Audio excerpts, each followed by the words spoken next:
Hello guys, ఈరోజే మనమైతే మహాభారతం యుద్ధం ప్రకారం టాప్ 10 ఎవరుంటారు చూడబోతున్నాం. ఫస్ట్ అయితే మన ధర్మరాజు, తను కూడా చాలామందిని చంపాడు.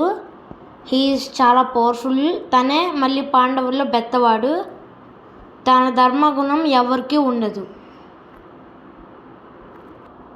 నెక్స్ట్ మన కృపాచార్య 9th ప్లేస్లో ఉన్నాడు. అవును, కృపాచార్య ఈ లిస్ట్లో ఉన్నాడు ఏంటి అని అడుగుతారు. అవును, కానీ ఉంటాడు. తను చాలా మందిని ఊడించాడు. కృపాచార్యుడు మన గురుకులంలో పుట్టిన ఆయన. 8th ఎవరో చూద్దాం పదండి. నెక్స్ట్ మన దిష్టిదుమ్మున చాలా పవర్ఫుల్. దుర్యోధను 3 సార్లు ఊడించాడు. తిను 7th ప్లేస్కి డిజర్వ్ అవుతాడు. నెక్స్ట్ మన 7th ప్లేస్లో ఉండేది ఘటోత్కచ. భీముడికి హిడింబాకి పుట్టిన కొడుకే మన ఘటోత్కచ. 90 feet హైట్ ఉంటాడు.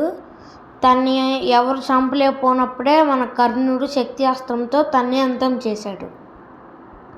నెక్స్ట్ మన భీముడు చాలామందిని ఊడించాడు. కర్ణుని కూడా ఒకసారి ఊడించాడు. ఇంత శక్తివంతుడైన ఘటోత్కచుడికి నానవుతాడు. మళ్ళీ పాండవుల్లో 2వ కొడుకు. నెక్స్ట్ మన టాప్ 5లోకి వచ్చేసి ఈ టాప్ 5లో 5th పొజిషన్లో ఉంది మన అశ్వత్థామ గురించి ఇంకేం చెప్పాలి. తను చాలా పవర్ఫుల్. తను అర్జునుడితో సమానుడు. అయినా తన స్కిల్స్ని తను సరిగ్గా చూపిడు. తనే 5th ప్లేస్కి డిజర్వ్. 4th మన ద్రోణాచార్య. అశ్వత్థామకి అన్న, అశ్వత్థామకి నాన్న. ఇంకా మన ద్రోణాచార్య పాండవులకి గురువు. మన 3rd ప్లేస్లో ఉంది భీష్ముడు. మన భీష్ముడి శక్తి అలా ఇలా కాదు.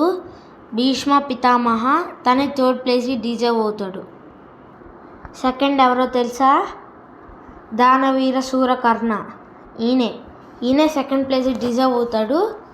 మీరు అంటారు కదా కర్ణుడు అర్జునుడి కంటే గొప్పోడని. ఏమో, ఇప్పుడు ప్రెసెంట్ 2nd ప్లేస్లోనే ఉండాలి కర్ణుడు.